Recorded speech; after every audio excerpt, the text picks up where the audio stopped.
Aujourd'hui, nous explorons l'histoire d'une cassette perdue qui cache une malédiction d'horreur. Restez avec nous pour découvrir les conséquences tragiques de sa découverte. C'est un témoignage de Julien B. J'ai 31 ans, passionné par l'histoire et les cultures oubliées, et il m'est arrivé quelque chose d'inexplicable qui hante encore mes nuits. L'histoire se déroule à Badger's Hollow, une petite ville du Midwest américain, en plein cœur des années 90. Une époque où les vidéocassettes commençaient lentement à céder la place aux DVD. Un jour d'été brûlant, j'avais décidé de faire le ménage dans le grenier de mes grands-parents qui avaient récemment déménagé dans une maison de retraite.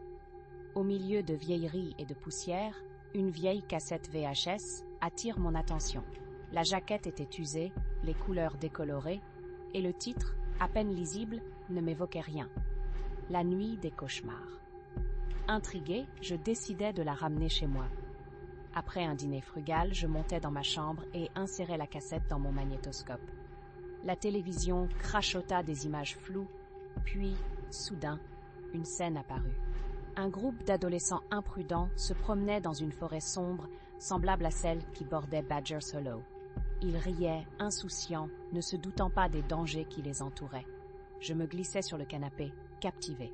Le film continuait avec une tension croissante, une atmosphère pesante, des ombres qui semblaient danser dans les recoins de l'écran.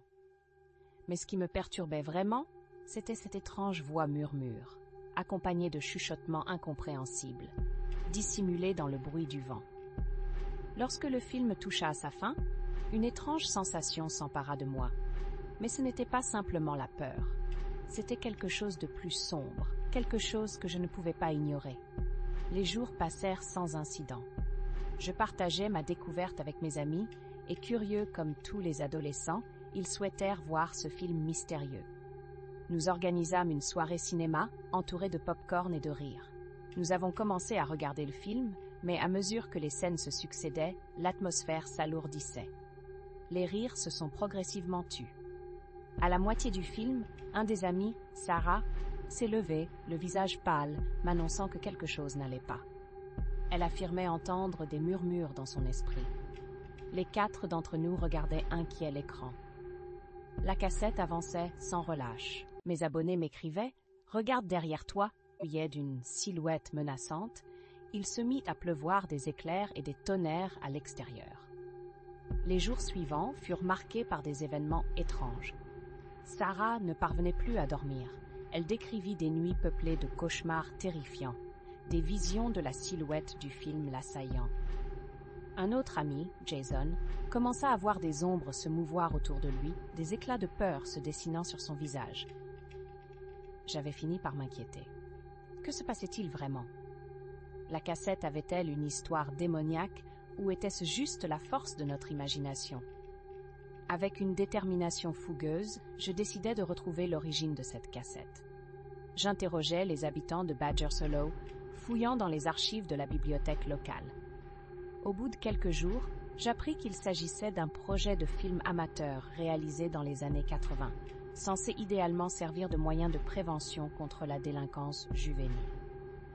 Mais après sa diffusion, c'était devenu un sujet tabou.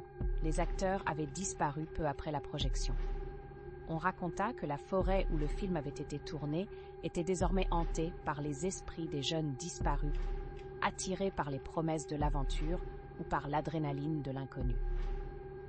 Armé de ces nouvelles connaissances, je me rendis compte que nous avions touché quelque chose de plus sinistre. En discutant avec Sarah un soir, me livrant sur nos craintes, elle se mit à pleurer. Elle m'avait révélé que lors de son dernier cauchemar, elle avait vu les vrais visages des disparus face à elle, désespérément en train de lui dire de partir et qu'ils n'avaient pas trouvé la paix. Une nuit, affolés et inquiets, nous avons décidé de détruire la cassette.